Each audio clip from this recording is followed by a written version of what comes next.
It's difficult to defend Indiana Jones and the Dial of Destiny, yet some are attempting to do so. Of course, the shills are at it again, but their shilling is not coming to much fruition. However, it's no fun to hate on a film, and I don't necessarily hate Dial of Destiny. I've given it a 4 out of 10. I think it is milquetoast. I think it is like vanilla paste. But we're going to discuss exactly what it is that makes this movie miss the mark. Why is it that this film did not come in meeting the expectations that fans would want to see out of a swan song from one Dr. Jones?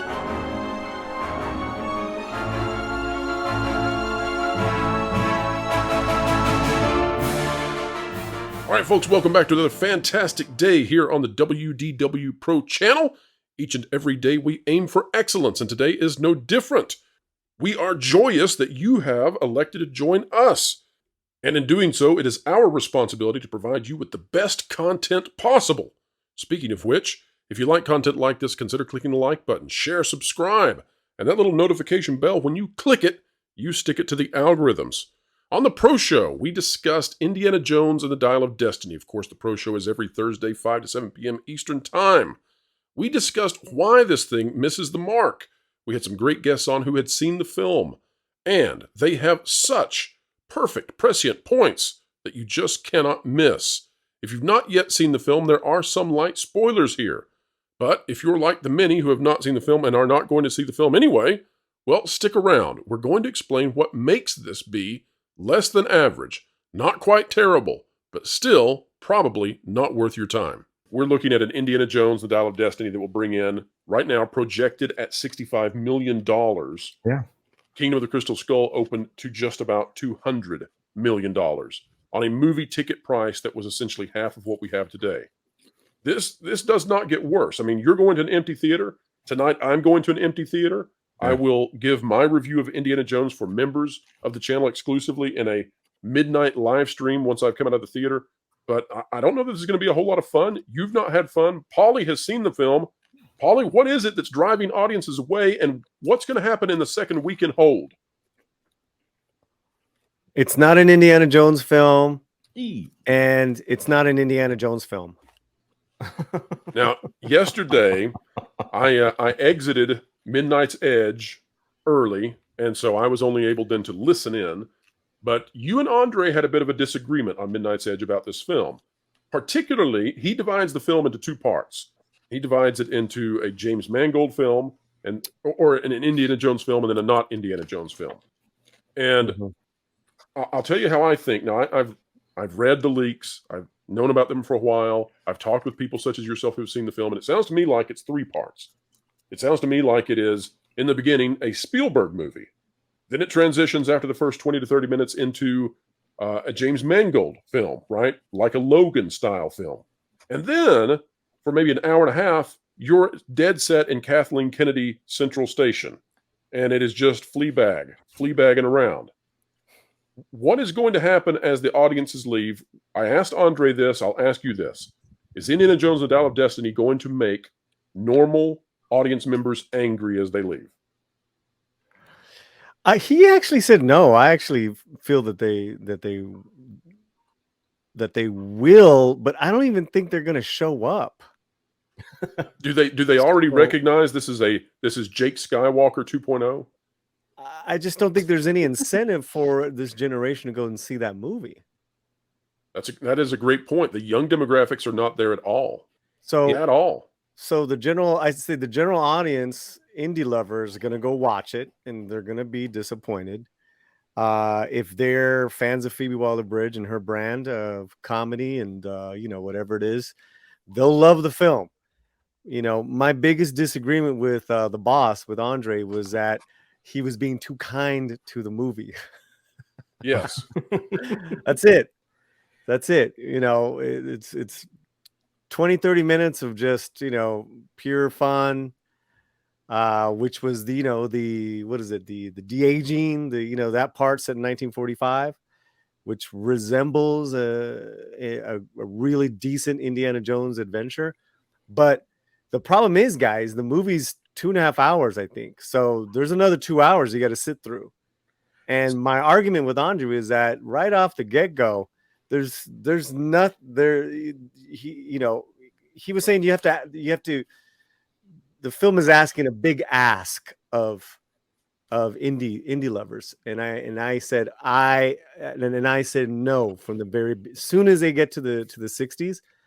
My ask you were not getting, because that is not Indiana Jones. And then, it wasn't entertaining. It was a downer because he was down and depressed and broken, and this Helena Shaw character is not a likable character from the get-go. There's nothing endearing and charming about her at the beginning. She doesn't have an arc. There's no redemption of her. She's just an ass.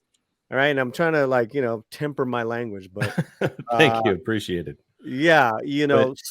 So yeah, that's my big difference with Andre. There's some great elements in the film. It's a good looking film. Some great actors, great cast. But there's that big but. And unfortunately, if Fleabag had a big butt, I might, It'd be a different movie. Be a different movie. 3D. If I can point out something that the difference between your screening and Andre's screening, your screening had, I hear, some pretty fantastic food, lots of liquor, open to anyone. I know you personally don't do that. And that Andre showed a picture of his screening, and it was all people that it looked like maybe like 7 to 15 maybe people in this giant IMAX thing. Prime time in Norway. It was 8 a.m. here, but it was prime time in Norway. But love it. Nobody in there.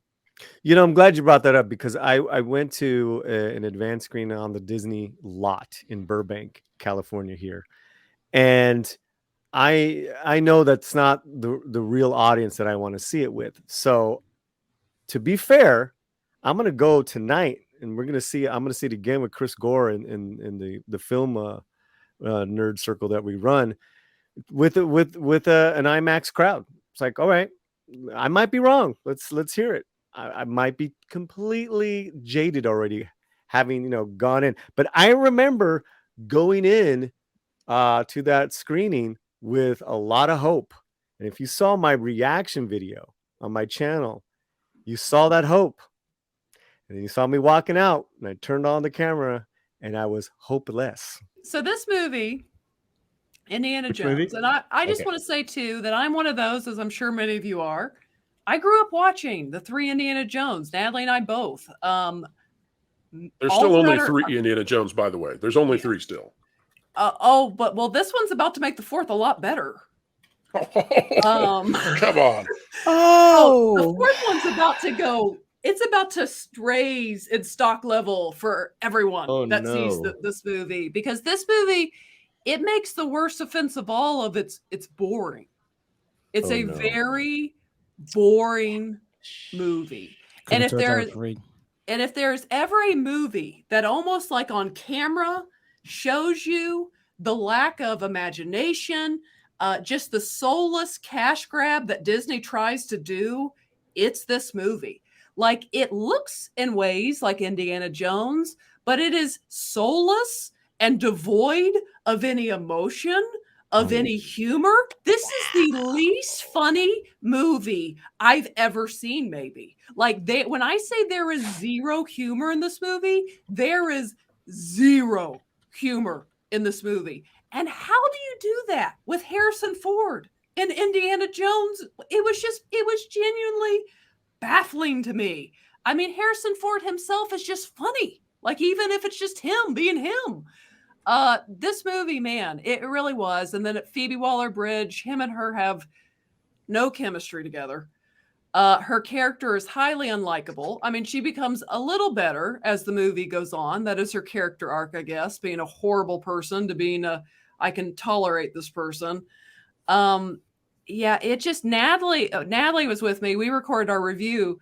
Like, she said, I genuinely was struggling not to fall asleep. Like, that's where this movie is. So that's what we heard at the Cannes Film Festival, was that people were actually talking during the movie because it was so boring. So, Holly, any agreement there? Did you find it to be just utterly boring as well? I just want to say, if there's any way that I can sub again to Michelle in Force of Light, you bring so much joy to my heart. I loved what you just said. It is an absolute boring work of whatever it was. Excellent. That's what we're hearing now. That's one thing I didn't mention because I say that. Like that first 30 minutes, amazing. There's another 2 hours. It's 2 hours of just, it's boring. Yeah, it looks pretty here and there, but you don't care about anybody. And how do they do that with India? Yeah. How do you do that with Indiana Jones and Harrison Ford? I mean, Mads Mikkelsen is probably the only interesting thing going on in that, and he's a bad guy. And even him, Polly, like the word I used in our review that's going to come out later tonight, is he felt he's a great actor. You know, none of this is on some of them as individuals, as actors. Well, but even Mads, like his character to me felt somewhat generic. Like there was so much wasted potential with the idea because they're basically piggybacking. Is it Project Paperclip where we use the yes. There, and it's like there was so much I think could have been fun that they did with that, and then they went the direction they went. And say, Polly, since you've seen it, the two characters that are with Mad Mikkelsen's character, I mean his character, I mean the definition of generic. Yeah, I mean, okay, yes, but they were at least to me entertaining. If we're talking about different levels of mediocrity, they're the best of what's mediocre. This film was Mads and his friend and his henchmen. And what'd you think about that ending? Well, Natalie's direct quote was, by that point in the movie, I didn't really care what Indiana Jones did. I just wanted to go home. It was just like, when is this gonna end?